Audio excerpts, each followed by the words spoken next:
hasta aquí lo que les he mostrado está en el programa, así que Gracias. no hay nada, no hay nada que no esté consignado en el programa. Ya, entonces les decía, en la primera unidad vamos a trabajar con los documentales de Ignacio Agüero y vamos a partir el ciclo precisamente con este que se llama Como me da la gana, que es súper interesante porque es una película que tiene dos momentos. La primera, Como me da la gana uno, se realizó en 1985 y la segunda se realiza en 2015. Entonces, a partir del mismo pretexto que es interrumpir los rodajes de sus colegas, Ignacio Agüero va mostrando la transformación que ha sufrido el espacio audiovisual chileno en estos dos momentos, ¿no? Uno durante la dictadura, donde filmar era un acto casi subversivo, y el otro en el 2015, donde la profesión de cineasta se ha vuelto algo tan común y trivial como que cualquiera con una cámara puede hacer una película, básicamente, ¿no? Pero esos dos momentos también sirven para hablar del país, de nuestra propia cultura y del cine, finalmente, ¿no? Entonces son dos películas que son súper valiosas y que hay que verlas en conjunto para poder establecer eh, esa mirada esa mirada en perspectiva que nos dan estos dos momentos en la historia del cine chileno. Con esas tres películas entonces cerramos la primera unidad.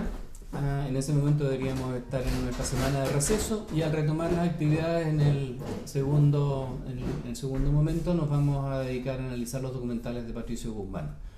A diferencia de Ignacio Agüero, que es un cineasta que se ha quedado y se ha radicado aquí en Chile y ha hecho toda su carrera desde el interior, podríamos decirlo, Patricio Guzmán es el cineasta chileno más reconocido, pero ha hecho toda su carrera desde el extranjero. Entonces tiene respecto de Chile una mirada que en algunos casos algunos consideran que es un poco nostálgica o distanciada o pegada en un momento histórico que fue, bueno, muy marcador para mucha gente y especialmente para él, ¿no? Entonces siempre la crítica respecto a los documentales de Patricio Guzmán es esa actitud un poco distante y nostálgica, como quien mira las cosas desde lejos, desde afuera. Pero indudablemente es el cineasta documental chileno más reconocido en el mundo y por lo tanto hay que detenerse un rato y analizar su obra, especialmente la más reciente.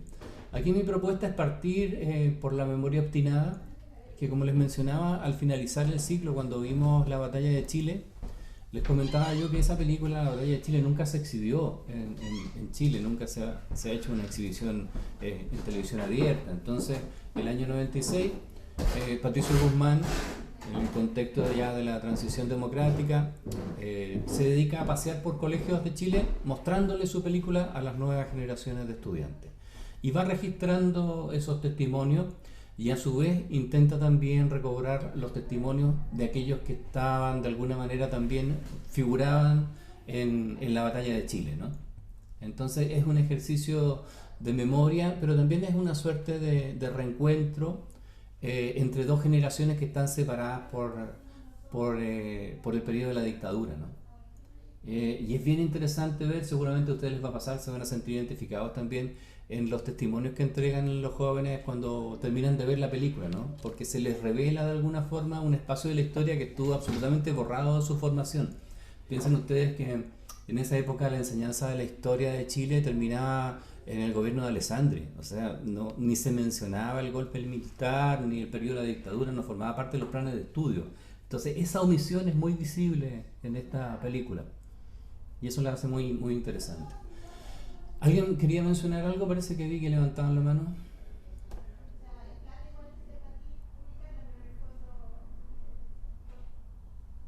¿Francisco? ¿Querías decir algo? No, profe, era lo de delante que se quedó Ah, ya. levantada la mano. Vale, vale. Bueno, después de La memoria obstinada, Patricio Guzmán realizó varios otros documentales sobre distintas temáticas, pero el año 2012 empezó a elaborar una trilogía sobre Chile, cuyo primer capítulo es este, Nostalgia de la Luz. Y aquí lo que hace Patricio Guzmán es poner en relación eh, la búsqueda de vida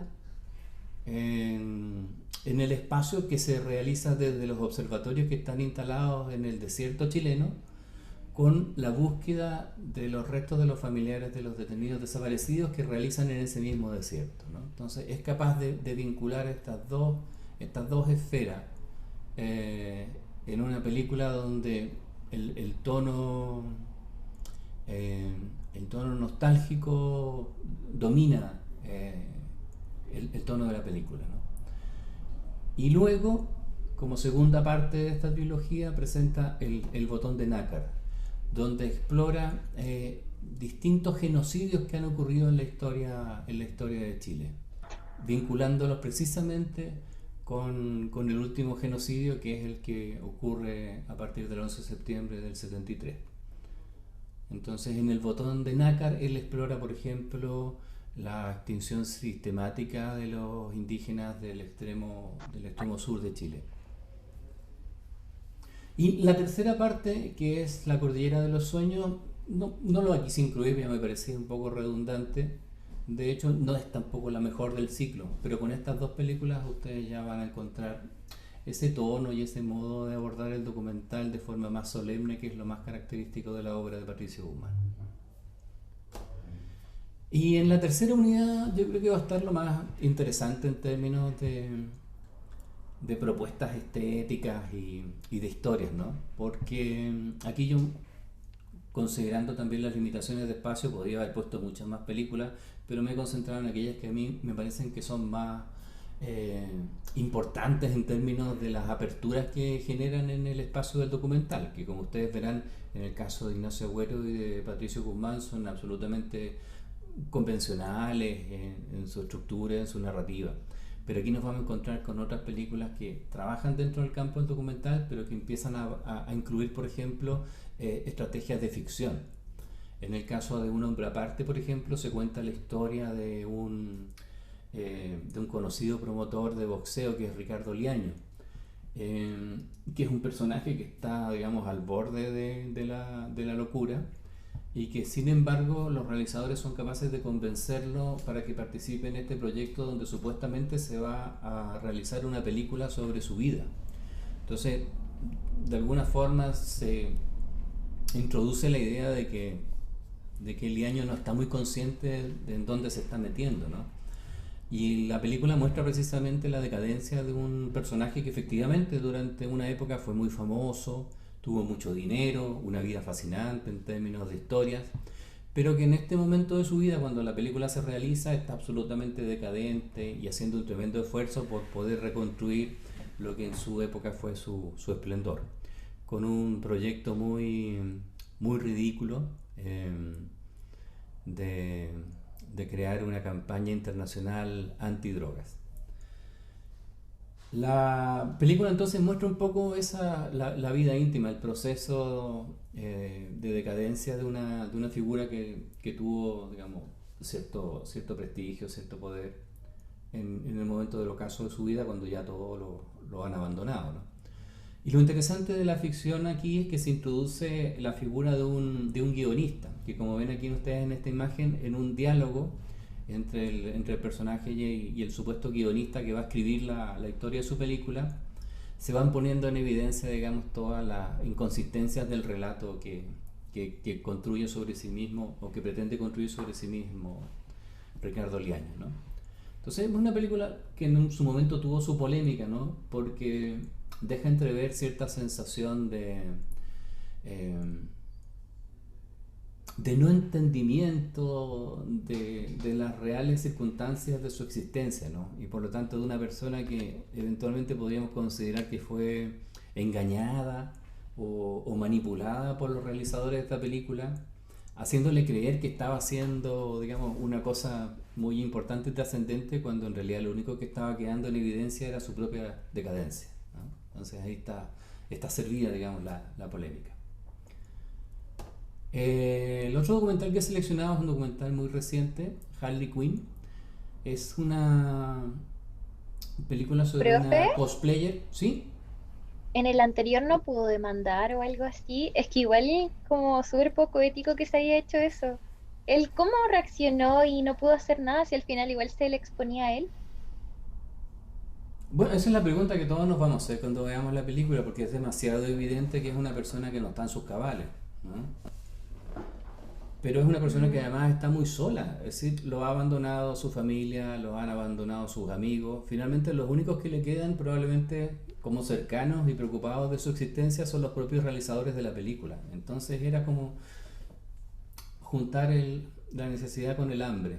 Los realizadores por una parte tenían la necesidad de hacer una película sobre este personaje y el personaje tiende a ver en esta película la última oportunidad que tiene de volver a ser rico y famoso, pero rico en dólares, que es una cuestión importante que él insiste mucho.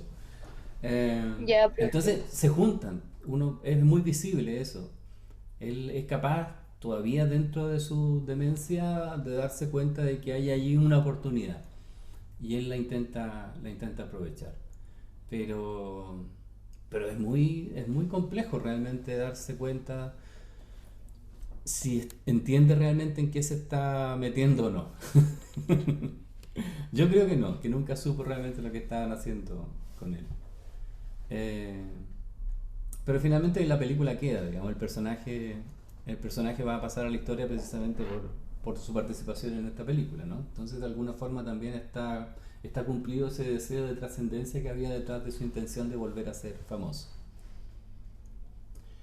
En este caso es una película que abre, digamos, la frontera de los sujetos que siempre aparecen en los documentales, que tienden a estar situados siempre en ciertas clases sociales o composiciones sociales dominantes, ¿no? Entonces vemos aquí como el foco del documental se traslada a, a esas personas con vidas mínimas, ¿no? Y aquí está el relato de una cosplayer que a través de la interpretación de este personaje, de las historietas, que es Harley Quinn, intenta encontrarse a sí misma, ¿no? Entonces está la paradoja de una identidad que es construida a partir de un espejo que es tan deforme y tan lejano, y que todo esto ocurre en el yeto más grande de Chile, que es Los Bajos de Mena, en Puente Alto. Entonces, no solamente nos traslada, digamos, a un espacio geográfico que nunca ha sido puesto, digamos, en una película, eh, a un personaje tan poco, digamos, usual dentro de la historia del cine chileno, y por lo tanto nos abre un mundo. Entonces abre la faceta del documental al espacio de representación de todas aquellas ausencias notables dentro de la historia del documental chileno, poniéndolos en el lugar del protagonista y no solamente como un telón de fondo o un dato estadístico. Y finalmente, bueno, no podíamos dejar de hablar de la última gran película documental chilena, que es El Agente Topo.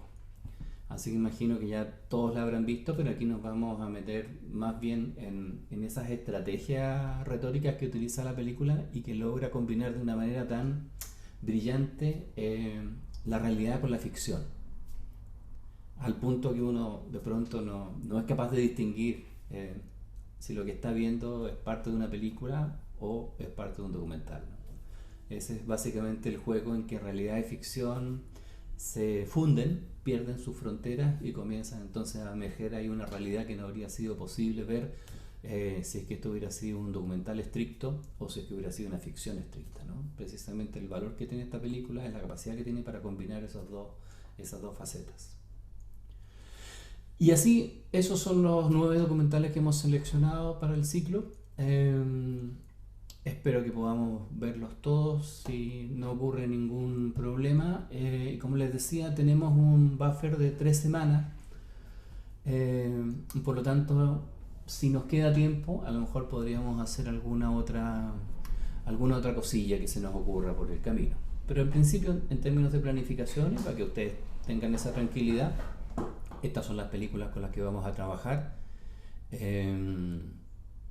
Los ejercicios sobre los cuales ustedes tienen que aplicar sus análisis son sobre estas películas, y queda desfasado naturalmente hacia el final del semestre el ejercicio de cierre que ustedes decidan realizar, ya sea el trabajo escrito o algún proyecto audiovisual. Profesor, ¿le puedo hacer una consulta? Sí, por favor. ¿Las películas las adjuntará o los links o los nombres igual que el semestre anterior en la plataforma Discord? Sí, están todos los links en el programa. Así que ahí puedes encontrar, bueno, al igual que el semestre pasado, está la película, está la lectura recomendada también. La idea es que ustedes eh, puedan ampliar un poco también esa búsqueda. Son todas películas relativamente recientes, entonces hay mucha crítica, mucho comentario, muchos análisis dando vuelta por la red, así que ustedes pueden ahí buscar también información, pero al menos yo les consigno un link con un artículo o algún comentario crítico que me ha parecido interesante para los objetivos del curso. Acuérdense que estamos tratando de llevar esta vez el curso a partir de estos documentales a las estrategias de producción audiovisual. Entonces me he preocupado de buscar críticas y comentarios donde traten de tocar ese tópico. Así que ustedes también pueden realizar su búsqueda, pero traten siempre de insistir en aquellos aspectos más relacionados con la hechura misma de las películas, más que con las temáticas o con la ascripción a determinado estilo o movimiento. Aquí lo que nos interesa es tratar de ir comprendiendo cómo se construye un documental, cuáles son sus materiales y de qué manera se combinan para lograr los efectos que ustedes ven en pantalla. Voy a dejar de compartir y les muestro el programa entonces para que quede clara esa parte. El programa se los envié por correo, por lo tanto deben tenerlo.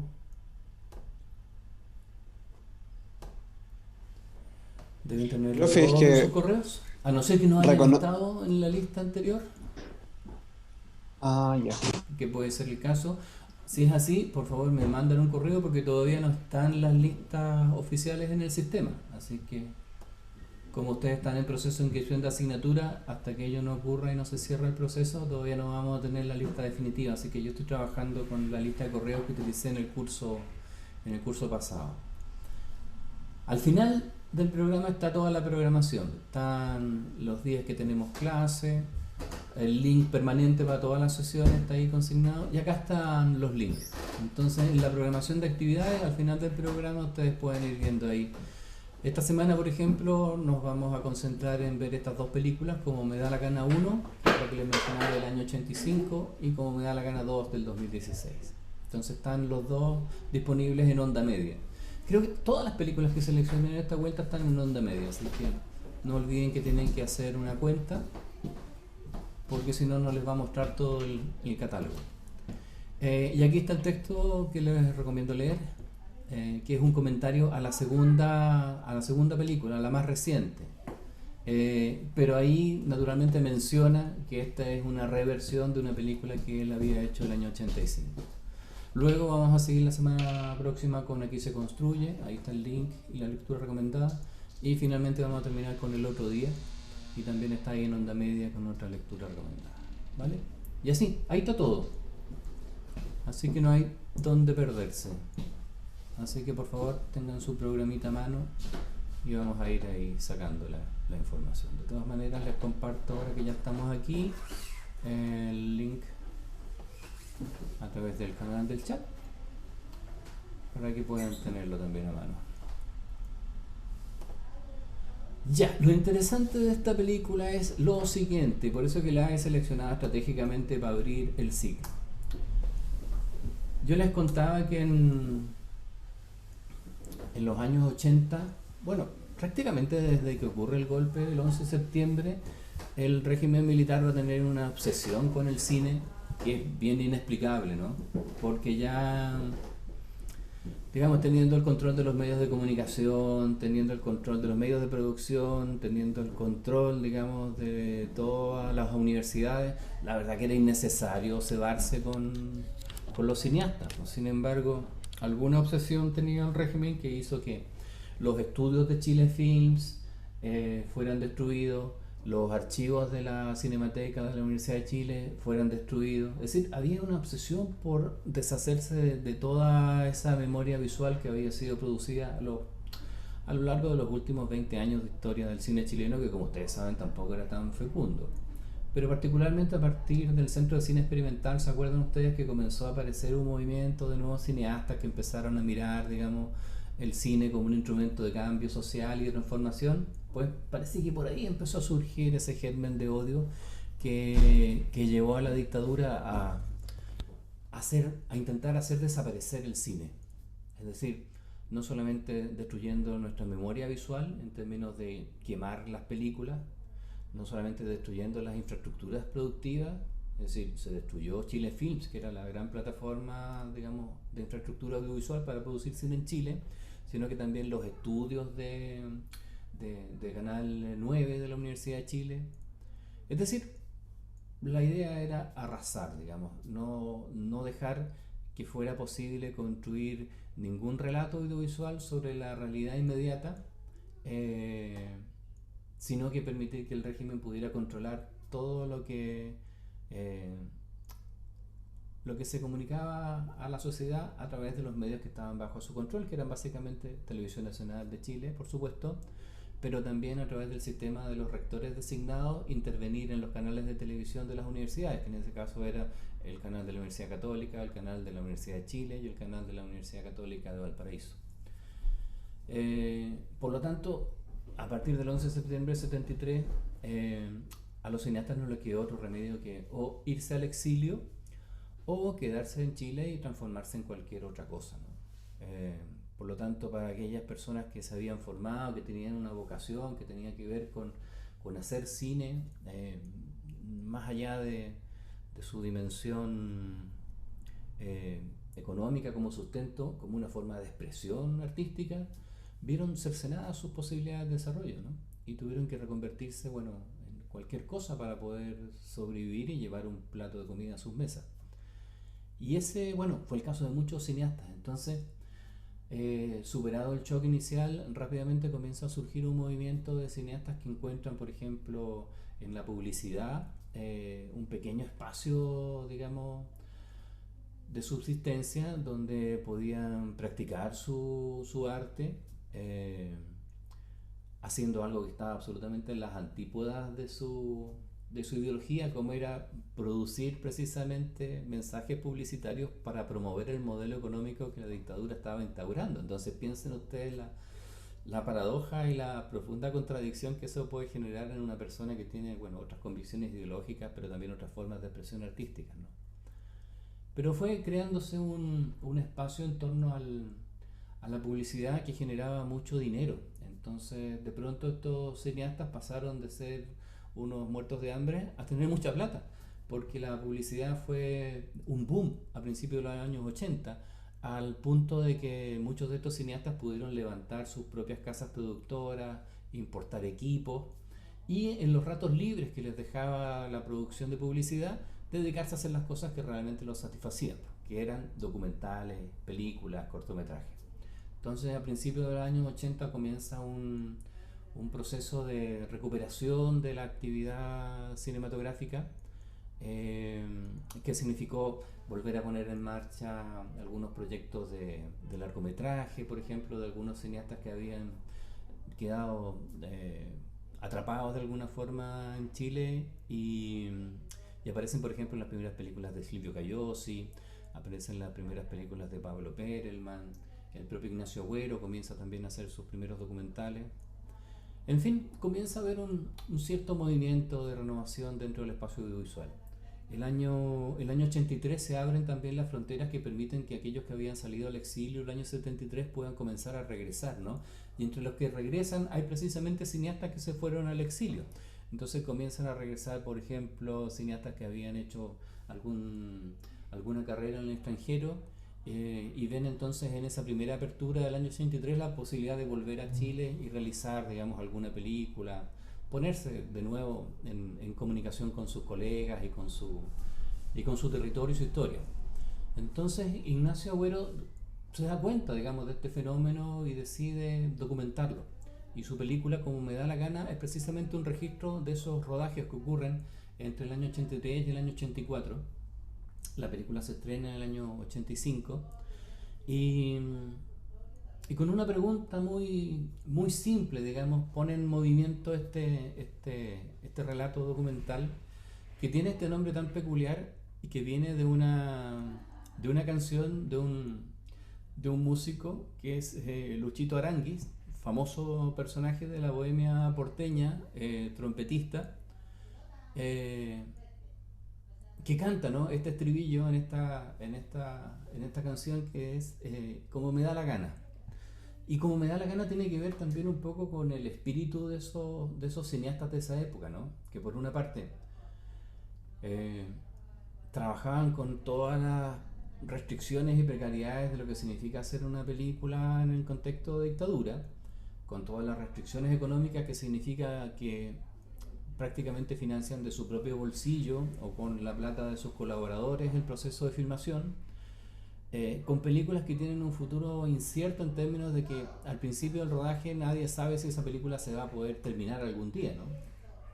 Y finalmente películas que nadie va a ver, que puede ser lo más paradójico todavía, ¿no? Porque esas películas, aunque lleguen finalmente a finalizarse, no tienen dónde ser exhibidas, porque los cines están, digamos, tan controlados con los sistemas y los aparatos de censura que es imposible que una película de un realizador chileno alcance una pantalla en ningún cine del país, ¿no? Por lo tanto, con todas esas restricciones resulta una sorpresa y una paradoja que haya gente que esté dispuesta a correr esos riesgos, no solo riesgos económicos, sino que también riesgos personales, ¿no? Ya está dicho, filmar en Chile durante la dictadura era un acto subversivo, ¿no?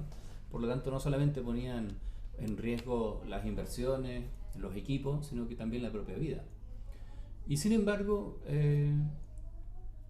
podemos ver una cierta efervescencia, unas ganas de filmar y unas ganas de, sobre todo, de ejercer el oficio de cineasta aún en las peores condiciones que ustedes se puedan imaginar, ¿no? Y de alguna manera la película refuerza esta idea de que hay un momento creativo muy interesante y donde cada uno de estos cineastas asume el proceso de producción de sus películas como le da la gana. De ahí el nombre finalmente de la película, ¿no? Sin reglas, sin expectativas, sin mucho control, con una suerte también de nostalgia por reencontrarse con el territorio, particularmente en los casos de los cineastas que han regresado a Chile después de un largo exilio. Se produce este encuentro entonces, donde Ignacio Agüero invade los rodajes y les pregunta, bueno, ¿qué es lo cinematográfico de tu película? Una pregunta también bastante cabrona, ¿no? Porque la mayor parte de los cineastas no son muy dados a la reflexión, o sea, uno hace cine porque le sale de las tripas, un poco porque no sabe hacer otra cosa, porque es lo que estudió o porque es lo único que le gusta, ¿no? Entonces que le preguntes así de esa forma tan intempestiva qué es lo cinematográfico de tu película, bueno, surgen una serie ahí de respuestas que tienen que ver también con qué es el cine y para qué sirve, básicamente. Y cada uno de los cineastas que aparecen entrevistados ahí va dando su testimonio y su visión de lo que el cine es o debería ser, o lo que al menos es para él o cómo él lo entiende. Y así llegamos entonces al año 2015. Han pasado, ¿cuántos años? 95, 2005, 2015, 30 años después. Y Ignacio Agüero dice: yo hace 30 años hice una película donde interrumpía los rodajes y le preguntaba a la gente, a los colegas cineastas, qué es lo que estaban haciendo, por qué lo estaban haciendo. Y se embarca entonces en este proyecto de interrumpir los rodajes que el año 2015 se estaban realizando en distintos lugares de Chile. Con la misma pregunta, ¿no? ¿Qué sentido tiene hacer cine en Chile? ¿Qué sentido tiene para ti como cineasta hacer cine? ¿Para qué haces cine? ¿Para quién haces cine? Y lo sorprendente es que las preguntas son respondidas con la misma dificultad, es decir, el acto de filmar no necesariamente lleva consigo un proceso de reflexión muy profunda, ¿no? Y por lo tanto la mayor parte de los cineastas quedan un poco impávidos frente a la pregunta por lo cinematográfico de su trabajo.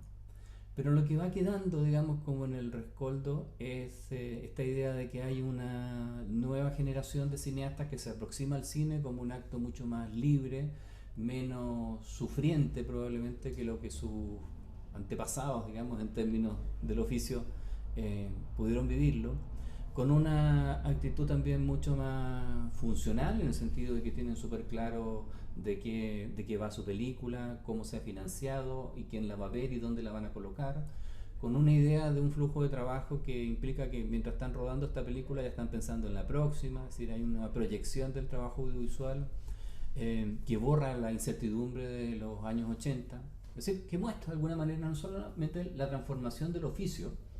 Son todos cineastas muy jóvenes que provienen de estas escuelas de cine que se han creado en las últimas décadas, sino también un espacio donde el hecho cinematográfico se ha vuelto más trivial, en el sentido de que prácticamente cualquiera de nosotros con una cámara y con un computador puede producir, digamos, su propio relato, ¿no? Por lo tanto, el hecho fílmico se vuelve menos sagrado, más trivial. Y eso también tiene que ver con la propia sociedad, ¿no? Entonces, siempre detrás, digamos, de la conversación con los cineastas, lo que se va dejando ver es un cambio también en la estructura de la sociedad, en el tejido social. Una idea de fragmentación, donde cada uno hace películas un poco como le da la gana, pero con un sentido no de identidad, sino ya no hablan a un público local chileno, sino que son más bien ciudadanos globales, abiertos al mundo, y sus películas circulan efectivamente así también por el mundo, ¿no? Es parte de ese otro fenómeno de globalización que conlleva también el mercado audiovisual, donde estas películas circulan en los festivales, donde ellos como cineastas viajan también mucho y donde establecen vínculos y relaciones con cineastas de otros lugares del mundo, por lo cual el cine deja de tener ese sentido de pertenencia identitaria con el cual se identificaba en los años 80. Bien, entonces, dicho eso, la tarea que ustedes tienen es ver Como me da la gana 1, la película del año 85, que es muy breve, una película de 27 minutos. Se explica también en el texto que una de las dificultades que tenía Ignacio Agüero con esa primera película era la disponibilidad de material sensible. Entonces, hacia el final de la película se ve precisamente en una escena que el propio Ignacio Agüero se da cuenta de que está llegando al final de su película y le pregunta al camarógrafo si todavía le queda rollo, porque estaban haciendo esa película prácticamente con los descartes de los rollos que utilizaban para hacer publicidad, ¿no? Entonces da cuenta de la precariedad y de las condiciones estrechas donde se realizó esa película. Y la segunda, el año 2015, accedemos a otra tecnología. El digital, digamos, permite economías, libertades, facilidades de movimiento que el cine, el fílmico no permite, y por lo tanto eso se nota también en la duración. Una película, un largometraje, ya tenemos una duración de 1 hora y media, donde los rodajes son más diversos, donde intervienen prácticamente todos los cineastas en activo en ese momento, donde se ve la multiplicidad de escenarios y lugares y temas y recursos, ¿no?, donde se están filmando. Así que es muy interesante porque también uno puede acceder de alguna forma al making of de películas que probablemente ustedes ya en este momento hayan visto, ¿no? Así que también por esa parte es muy interesante ver desde adentro el propio proceso de producción audiovisual. Por eso que me ha interesado ponerlo al principio del ciclo, porque también nos va metiendo no solamente en las dinámicas de producción audiovisual, sino que también en la mentalidad del cineasta, ¿no? Eso de que hay una forma de expresión que es propia de lo cinematográfico tiene que ver también con esa opción que una persona hace frente a un artista plástico, frente a un escritor, frente a un dramaturgo. El cineasta tiene algo diferente, ¿no? Y no es solamente el dominio de una técnica y de un lenguaje específico, sino que es esa forma de expresión que lo hace decidirse por hacer una película en lugar de escribir un libro o escribir una sinfonía o pintar un cuadro, ¿no? Entonces también es interesante eso, entender la mentalidad que hay detrás de quien se autoproclama cineasta o realizador. Bien, así que esa sería la asignación de esta semana. En términos de evaluación, entonces, lo que me interesa es que ustedes sean capaces de elaborar un breve análisis de esta película, de estas películas, las dos, donde den cuenta básicamente de esos aspectos de producción que tienen que ver con la organización de la obra, con los elementos que se ponen en juego, con la estructura narrativa, con las estrategias de tratamiento visual, con todo lo que tiene que ver con las opciones que el realizador toma al momento de hacer su película, básicamente, ¿no? Y eso muy breve en términos de extensión, no quiero que los análisis tengan más de 2 o 3 páginas, ¿vale? La idea es que no sea un ejercicio que a ustedes se les haga pesado, sino que sea un proceso natural de ver y consignar, digamos, en una lista de chequeo aquellos aspectos que a ustedes les van llamando la atención del visionado de la película. ¿De acuerdo? Eso es básicamente. Y a mí me interesaría ver esto antes de la próxima clase para poder tener como insumo para la conversación lo que ustedes han visto. Así que ojalá me lo puedan hacer llegar a más tardar el próximo lunes. De esa forma yo los tengo a la vista para que en la clase donde comentamos lo que a ustedes les pareció, más o menos yo haya detectado ahí qué cosas les llamaron la atención. Esa sería la dinámica. No sé si hay alguna duda respecto de esto o de lo anterior. Los escucho.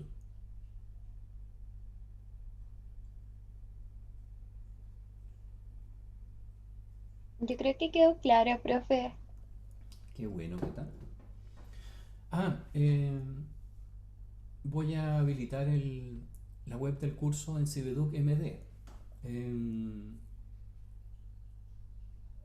No sé si mantenemos el Discord, si a alguien le tiene mucho cariño. Yo no tendría problema, digamos, en replicar las dos cosas, o sea, las plataformas en las dos cosas, pero parece que una cuestión más bien oficial administrativa, que las clases, por ejemplo, las grabaciones de las clases estén en Cibeduc, el programa de asignatura, la planificación de actividades. Bueno, que la comunicación formal entre nosotros tiene que darse a través de las plataformas oficiales, y en este caso la plataforma oficial es Cibeduc, a pesar de sus limitaciones. Entonces, si les parece, yo voy a cumplir, digamos, con esa obligación de poner los materiales en Cibeduc, pero también voy a mantener activo el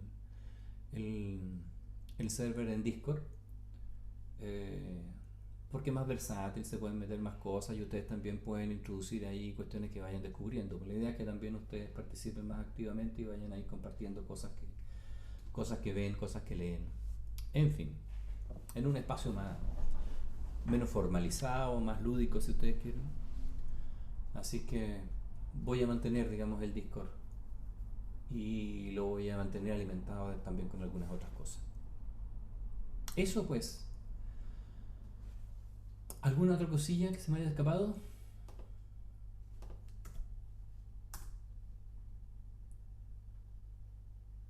¿Nada más? No, profe, está todo muy claro. Bueno, María José, muchas gracias. Una cuestión no menor. El horario del curso está establecido desde la época en que nos juntábamos en una sala de clases. ¿Se acuerdan de esos tiempos? Entonces, no tiene mucho sentido ahora. Así que les pregunto si tiene sentido, si es cómodo para ustedes juntarse en el horario de las 14:10, porque en rigor tenemos hasta las 15:20. Entonces, si a alguien le apura mucho almorzar y sentarse a clase, podemos retrasar el ingreso. Me parece que el año pasado lo hacíamos así. Creo que lo postergábamos hasta las 2:30. No sé, les pregunto. ¿Pero a usted le complica, profe, a la hora de las 2? ¿O le da igual? No, para nada, para nada. Yo creo que por el tema del almuerzo, yo creo que para algunos está bien a las 2:30, creo. ¿Ya? No sé qué opina el resto. Confirmo, a las 2:30. ¿Qué dice la Loreto?